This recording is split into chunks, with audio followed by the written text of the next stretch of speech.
Hello and welcome to third lecture on the course Matrix Method of Structural Analysis. I am Dr. A.S. Sayyed, working as Professor in Department of Civil Engineering, Sanjeevani College of Engineering, Kopargaon. Since last three lectures, we are dealing with the unit number 1, that is computational technique, where in first two lectures we have solved two numerical examples using Gauss elimination method and Gauss-Jordan method. So in this lecture we will discuss the third method, that is Gauss-Seidel method. Okay, please make a note that Gauss-Seidel method is a iterative method of solving the set of algebraic equations. Iterative method means your answer is depend on number of iterations. The method will give you approximate answer. If you want to refine or if you want to get the exact answer of your unknowns, you have to perform the number of iterations. Okay, so we'll discuss one simple numerical example in this lecture, how to solve a set of algebraic equation using Gauss-Seidel method. So if you refer the problem, the given set of equation is like this, which you have to solve using Gauss-Seidel method. So if you look at the given set of equation, while solving the problem by using Gauss-Seidel method, the very important first step is check the given set of equation whether it is diagonally predominant or not. Diagonally predominant means the diagonal coefficients must be greater than the sum of remaining two coefficients. For example, if you look at the first equation of the given set, x1 minus 2x2 plus 5x3 is equal to 12. So the coefficient of x1 must be greater than summation of coefficients of remaining two variables, means 2 plus 5, that is 7. Similarly, if you look at the second equation, if you look at the diagonal elements, means in second equation you have to look at the coefficient of x2. Coefficient of x2 must be greater than summation of coefficient of x1 and x3. In third equation, coefficient of x3 must be greater than sum of coefficients of x1 and x2. So this is called as diagonally predominant. But if you look at the given set of equation, this diagonal predominant condition is not satisfied. Okay? So to make the given set of equation diagonally predominant, we have to rearrange the equations. Okay? Rearrange means we can change the sequence of given equations. Okay? So first equation, which equation should be your first equation? The equation in which coefficient of x1 is highest. Always take that equation as a first equation. The equation in which coefficient of x2 is highest, take that equation as a second equation. And the equation in which coefficient of x3 is highest, take that equation as a third equation. So it means now in the given set of equation, we have to rearrange.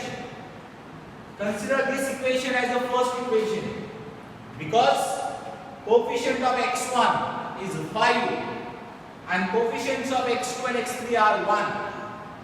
Please remember, while taking the summation of coefficients, don't consider the signs. You have to consider coefficient always positive. It means this 5 is greater than the coefficients of x2 and x3, that is 1 plus 1, 2. 5 is greater than 2. Now, second equation is this.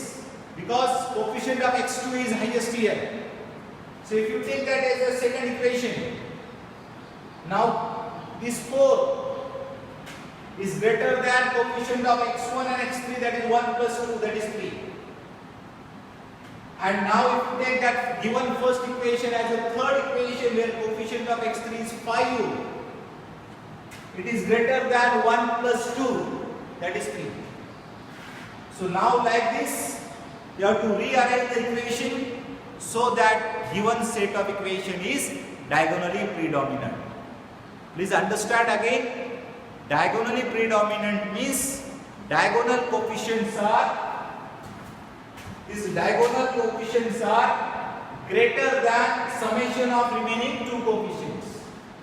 If original given set of equation is not diagonally predominant, we have to make it diagonally predominant by rearranging the equations.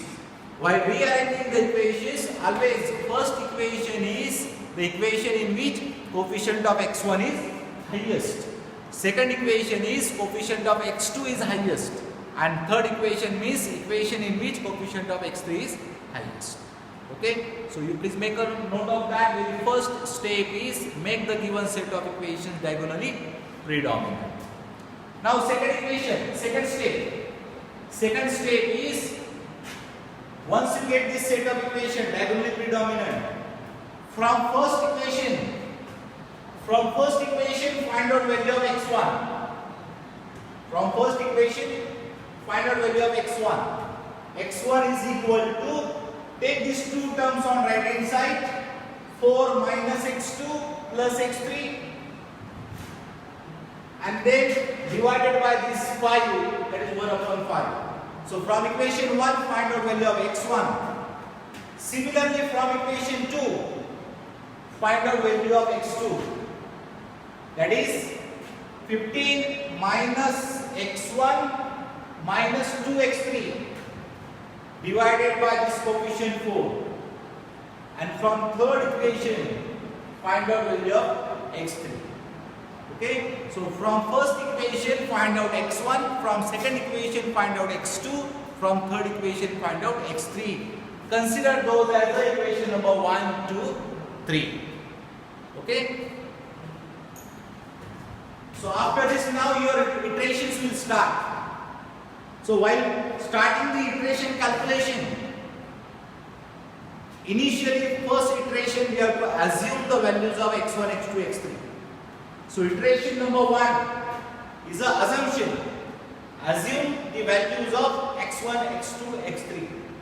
So always assume the values of x1, x2, x3 as a 0 in iteration number 1. So iteration 1, assume x1 0, x2 0, x3 0. That is iteration number 1. Initial values of unknowns are 0. x1 0, x2 0, x3 0. Now iteration number 2. Iteration number 2 means now we have to find out new values of x1, x2, x3. So to find out new values of x1, x2, x3 we have to use these equations. Now to find out x1 we need x2 and x3. So use previous values of x2 and x3. Use previous values of x2 and x3. Put here and find out new value of x1. Use previous values of x2, x3. First iteration values of x2, x3. And put those values here and find out new value of x1. That is 0.8. x2 0, x3 0, 0 plus 0, 0. Answer is 4. 4 divided by 5. It is 0.8. Okay. Now to find out x2, new value of x2, we require x1 and x3. New value of x1 is known to us. So if new value is known to us, always take that new value. So to find out x2, take new value of x1, and previous value of x3. Take new value of x1 and previous value of x3. Put here and find out x2. x2 is equal to 3.55. x2 is equal to 3.55. Now to find out x3, we require x1 and x2. And both the new values are known to us, x1 and x2. So use these two new values of x1, x2 here. Put x1 equal to 0.8, x2 is equal to 3.55 and find out new value of x3. That is 3.66. This is iteration number 2. Please remember, if a new value of unknown is known, always use that new value. Okay. Now iteration number 3. Iteration number 3. Again, to find out new value of x1.